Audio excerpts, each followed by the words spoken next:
बेटवा हमका आज पता चला कि तुम सबके बेटे हो और जो जो मांगता है उसे झोंक कर देते हो और बदले में आधी पीआई का पैसा लेते हो।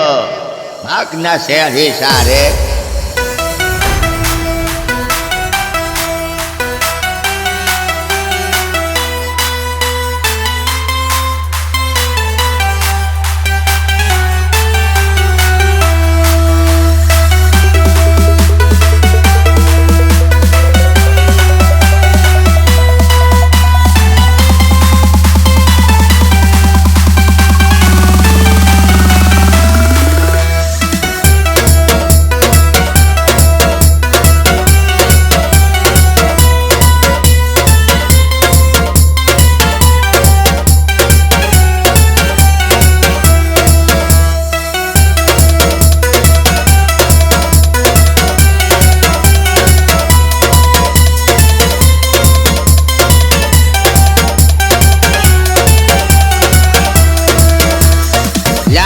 हमार सोना बच्चा अभी जिंदा हो तो जी लेने दो, हरी बरसात में पी लेने दो।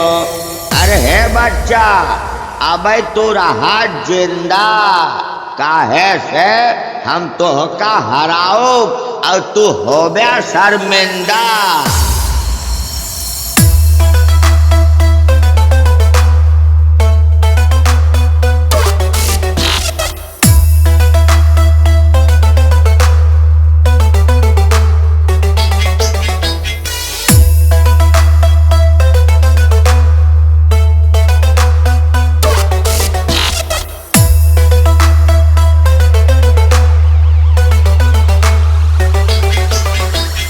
बेटवा हो बिमल कमला एक समान, तोहका कराउब कुकुरे के मुँते से स्नान, हार का पहनाउब तोहरे गले में माला, काहे कि बेटवा तू ही नया हमार असली साला।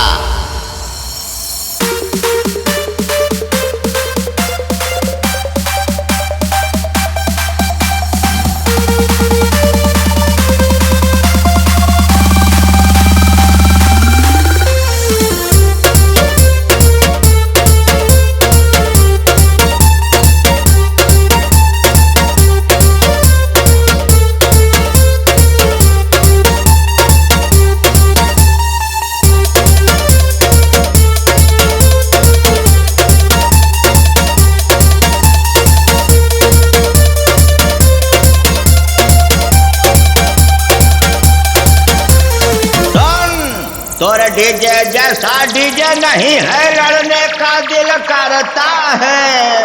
ए बेटवा चोंगा बढ़वाइला फिर आवा हमसे लड़े, ए बेटवा हमसे ठोकवाइला फिर आवा हमसे लड़े।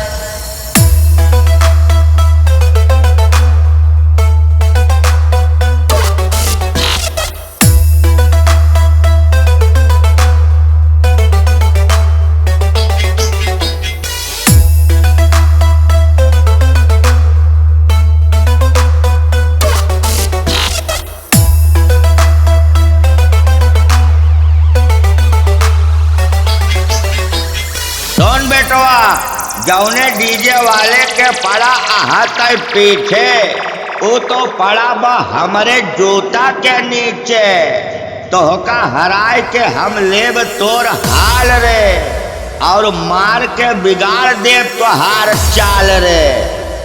गोरी तोहर चुनरी बा लाल लाल रे, केहू और के संगे भाग गए एक माल रे।